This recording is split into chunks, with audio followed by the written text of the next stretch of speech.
Muhammadiyah itu harus dijelaskan. Bagaimana prinsip Muhammadiyah? Contohnya, di Muhammadiyah itu ada istilah kaidah, ada kaidahnya, yaitu untuk misalnya semacam perkataan atau istilah bid'ah. Istilah bid'ah yang disebut bid'ah menurut Muhammadiyah ini jelas sekali yang tidak disyariatkan dalam hal ibadah. Oke, siap. Nah, kalau kemudian ada istilah di Muhammadiyah misalnya bahwa kunut subuh tidak disyariatkan dan tidak dibenarkan, artinya kunut itu bid'ah. Kalau tidak ada jurus lain. Iya, kalau tidak disyariatkan ditulis misalnya oleh Tarjih ya. Misalnya tidak dibenarkan warga Muhammadiyah berkunut, tidak disyariatkan. Itulah yang diikuti oleh Imam Syafi'i.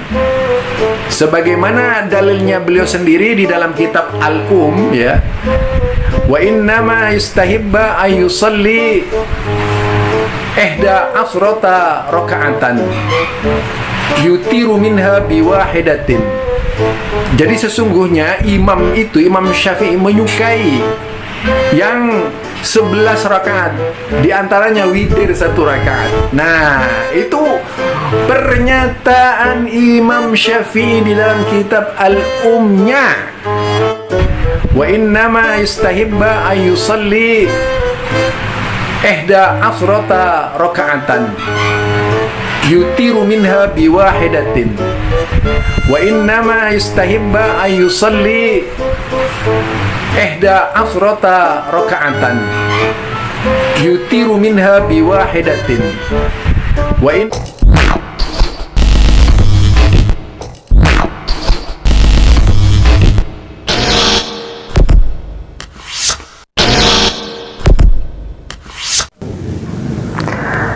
Assalamualaikum warahmatullahi wabarakatuh.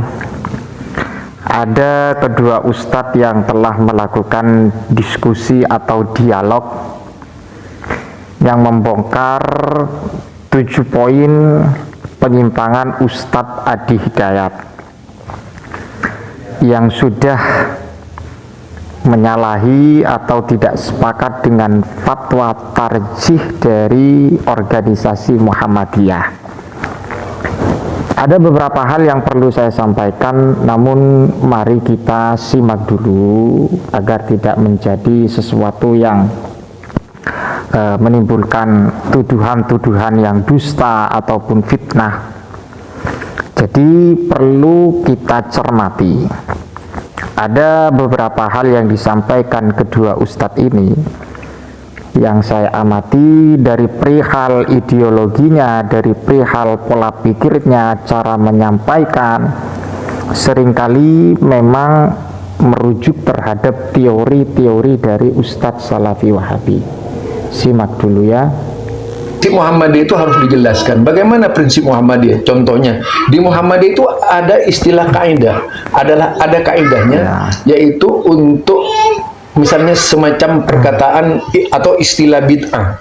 Istilah bid'ah yang disebut bid'ah menurut Muhammadiyah ini jelas sekali yang tidak disyariatkan dalam hal ibadah. Oke, siap. Nah, kalau kemudian ada istilah di Muhammadiyah misalnya bahwa kunut subuh tidak disyariatkan dan tidak dibenarkan, artinya kunut itu bid'ah. Kalau tidak ada jurus lain. Iya, kalau tidak disyariatkan ditulis misalnya oleh Tarjih ya. Tarjih Muhammadiyah. Misalnya tidak dibenarkan warga Muhammadiyah berkunut, tidak disyariatkan. Iya. Lah artinya bid'ah. Itu bid'ah. Bid'ah itu. Apa mungkin Ustadz Adi Hidayat pokoknya bid'ah terus, dan kemudian bid'ah ini malah digiring kepada Ustadz Adi Hidayat. Kita lanjut dulu. Apa ya, kalau Ustadz Adi Hidayat itu jelas menyimpang kalau menurut saya, sangat menyimpang, malah sangat menyimpang karena hal yang seperti itu tidak biasa keluar dari orang-orang Muhammadiyah. Apa yang disampaikan oleh Ustadz Adi Hidayat ini tidak keluar dari Muhammadiyah, meskipun saya sendiri itu mendatangkan protes dari banyak orang. Tapi saya memaklumi mereka nggak ngerti Muhammadiyah gitu. Masalahnya nggak ngerti paham-paham yang ada di Muhammadiyah. Kalau kemudian mereka itu mengerti seperti ideologi Muhammadiyah tadi, masalah tarjih dan kemudian masalah tajdid di Muhammadiyah, masalah fatwa dan sebagainya, tentu itu yang akan menjadi landasan untuk menentukan bahwa seseorang itu benar atau tidak. Maka kalau misalnya Adi Hidayat diseret kepada pemahaman tarjih Muhammadiyah tadi, jelas salah. Jelas salah ya? Ya, jelas salah. Karena memperselisih fatwa tarjih. Iya, karena menyelisih fatwa tarjih Muhammadiyah ini dalam hal kunut itu. Jadi Ustadz 2 ini memang sudah terkenal ya di media sosial. Tapi para audien, para penonton, ada yang berkomentar dari orang yang sepakat dengan kedua ustadz ini, saya dianggap pansos atau mencari viewer atau apa. Itu Anda mau mengomentari apa, tapi ini merupakan sesuatu yang sangat begitu serius ya. Karena ini mengaitkan dengan seorang Ustadz Adi Hidayat yang memang notabene-nya karena kata Ustadz berdua ini sudah menyalahi atau tidak sama dengan apa yang menjadi fatwa tarjih dari Muhammadiyah. Terlepas dari apa yang telah yang berkaitan dengan masalah Ustadz Adi Hidayat, yang pertama saya akan memberikan satu kesimpulan bahwa Muhammadiyah itu tidak pernah, ini hemat saya, tidak pernah mempersoalkan orang-orang yang berkunut. Itu tidak pernah Muhammadiyah itu. Muhammadiyah itu menganggap itu merupakan sesuatu yang bersifat mukhtalaf atau perbedaan, dan apalagi ini masalah furu', bukan masalah usuluddin ya. Bisa dicek sendiri.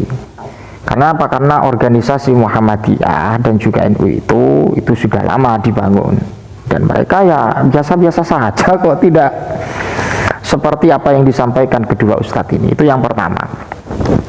Kemudian yang kedua, ini kok malah ada beberapa kesimpulan masalah bid'ah kunut itu bid'ah karena tidak sampai terhadap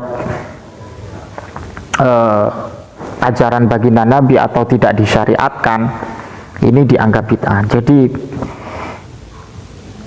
tidak ada senjata lain gitulah Pak ya bagi kelompok Salafi Wahabi ini selain bid'ah.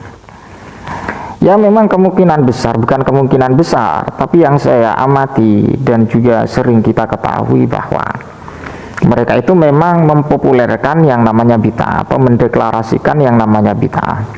Dan mereka pun tidak mau ya, sebagian mereka itu tidak mau ketika bid'ah itu digiring kepada bid'ah hasanah. Ya jelas ketika amalia itu sudah bid'ah, maka ya bid'ah dolalah, bid'ah yang diharamkan, bid'ah yang tidak mendapatkan legalitas dari agama. Tapi saya merasa tersakiti juga ketika itu dianggap bid'ah. Karena apa? Karena ketika latar belakangnya mukhtalafeh, la yungkaru al mukhtalafeh wa innama yungkaru al mujma'aleh. Jadi seperti itu. Kalau dalam rangka atau dalam ranah mukhtalafeh tidak perlu dipersoalkan, dan apalagi mengklaim dirinya paling benar dan menyalahkan orang lain, ini kurang apa ya, kurang begitu baik juga ya, bukan begitu baik tapi ada kesalahan lah.